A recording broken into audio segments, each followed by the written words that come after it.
Chapter 18. The Camouflaged Robot. As you know, reader, Roz had always liked to keep herself as clean as possible.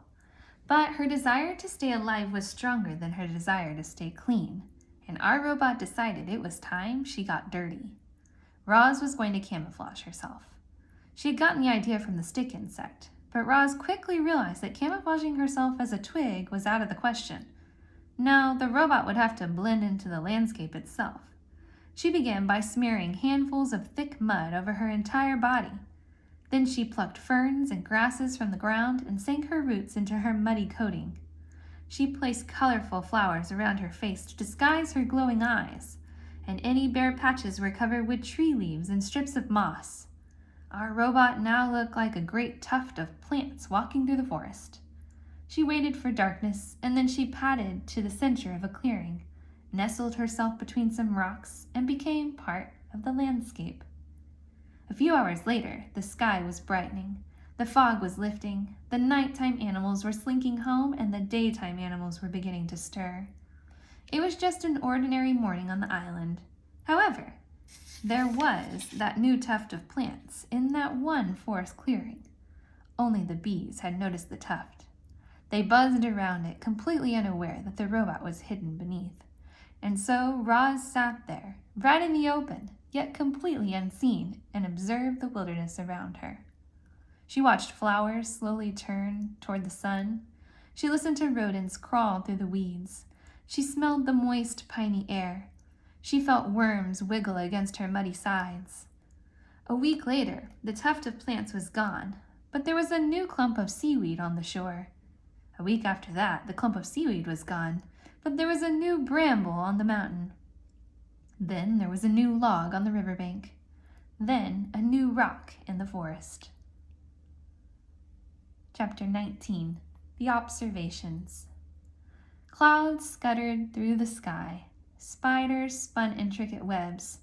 Berries beckoned to hungry mouths. Foxes stalked hares.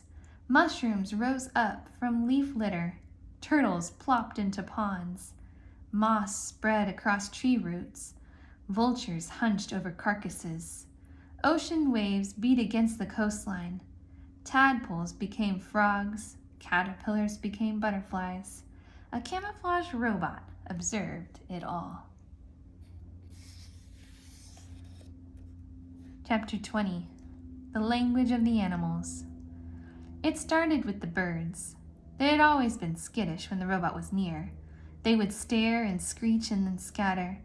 But now that Roz was camouflaged, she could secretly observe their normal behavior right up close. Roz noticed chickadees fluttering through the same flowers and singing the same song every morning. She noticed a lark who swooped down to the same rock and sang the same song every afternoon. She noticed the same two magpies singing to each other from across the same meadow every evening. After weeks of robotically studying the birds, Roz knew what each bird would sing, and when they would sing, and eventually why they would sing. The robot was beginning to understand the birds. But she was also beginning to understand the porcupines, and the salamanders, and the beetles. She discovered that all the different animals shared one common language. They just spoke the language in different ways. You might say each species spoke with its own unique accent.